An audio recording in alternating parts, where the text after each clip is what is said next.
स्वाती आणि हे आपलं मराठी यूट्यूब चॅनल. तर स्वागत आहे तुमचं आजच्या नवीन एका मराठी ब्लॉगमध्ये. तर चला, इथे आज सकाळी गडबड होती, पाहुणची दररोजच असते डब्याची. तर इथे फायनली माझा डब्बा पण बनून झाला होता. तर आता बाकी काम होतं तर डबा पॅक करायचा. तर आवडीचा नाश्ता वगैरे पण झाला आणि माझा डबा पॅक करायचा होता. तर म्हटलं चला आता त्यांना पटपट डबा पॅक करून देऊया, म्हणजे त्यांना पण जायला उशीर होणार नाही. तर त्यासाठी इथे डबे मी भरून घेतले दोन्ही. तर बघू शकता या प्रकारे. त्यानंतर फायनली डब्बा पॅक केला आणि आंघोळ वगैरे झाली त्यानंतर माझी. आणि झाडांना पाणी द्यायचं होतं. आता ऊन पडतंय ना, त्यामुळे झाडांना दररोज पाणी घालावं लागतं, नाहीतर मी तसं दिवसा आड घालायचे. तर बघू शकता इथे पण माझं मिरच्याचं रोप पेरलेलं आहे इथे. तर खूपच छान उगलं आहे. तर बघू शकता.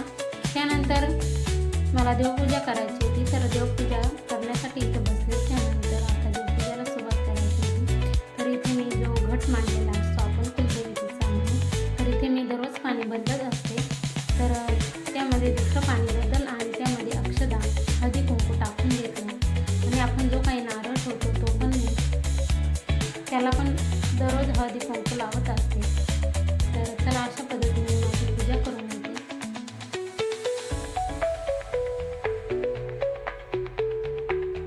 तर माझी पूजा झाली होती आणि आता लागले स्वयंपाकाला. तर स्वयंपाकामध्ये मला आज साधी सिंपल अशी कोबीची भाजी बनवायची होती. तर कोबी पण मी छान असा साईडला कट करून स्वच्छ पाण्याने धुवून घेतलेला होता तोपर्यंत. त्यानंतर इथे आता एक कढई ठेवून कढईमध्ये मला फोडणी द्यायची होती. तर फोडणीमध्ये तेल टाकलं, जिरा मोहरीची फोडणी दिली. त्यानंतर जे काही आपले घरचे मसाले असतात ते टाकून घेतले. त्यानंतर कोबू त्यामध्ये छान असा परतून घ्यायचा होता. तर या प्रकारे मी पण माझ्या स्वयंपाकाला झटपट अशी सुरुवात केली आणि म्हटलं चला स्वयंपाक उरकून घेऊया.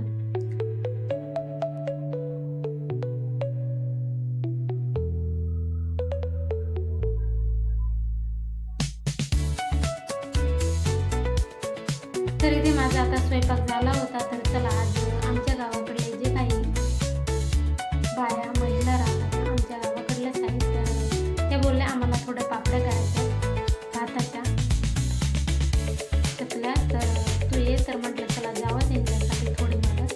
तर बघू शकता या प्रकारे मी इथपर्यंत त्याने भरपूर अशा केलेल्या होत्या आणि काल पण काही केल्या होत्या, पण मी काल नव्हते आले. तर बघू शकता या प्रकारे. मी तर फर्स्ट टाईमच बघितलं, मला तर कधी माहीतच नव्हतं भाताच्या पण चकल्या करतात. तर त्या बोलतात छान लागतात. त्यानंतर घरी आले रूमला. तर जेवण केलं. त्यानंतर इकडे बघू शकता आमच्या खिडकीमधनं दिसतं इकडे आज यात्रेची तमाशा असतो ना, तर त्यासाठी इथे मंडप बांधण्याचं काम चालू भर उन्हामध्ये. त्यानंतर सायंकाळी कपडे वगैरे सुकले होते. आमच्या शर्टला इस्त्री करायची होती. तर म्हटलं चला आता आधी इस्त्री करून घेऊया, त्यानंतर संध्याकाळच्या स्वयंपाकाला लागावं लागेल. तर त्यासाठी इथे पटपट इस्त्री करून घेते.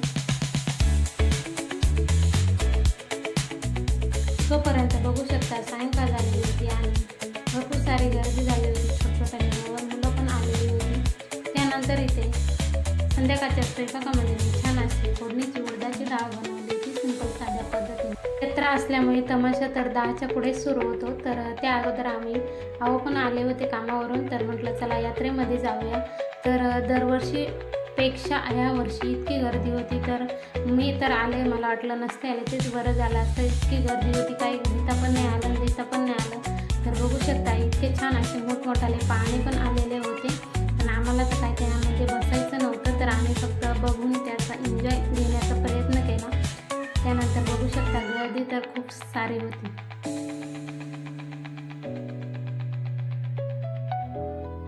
तर हा पाळणा ह्या वर्षी खूपच मोठा आलेला होता. तर बघू शकता खूपच गर्दी.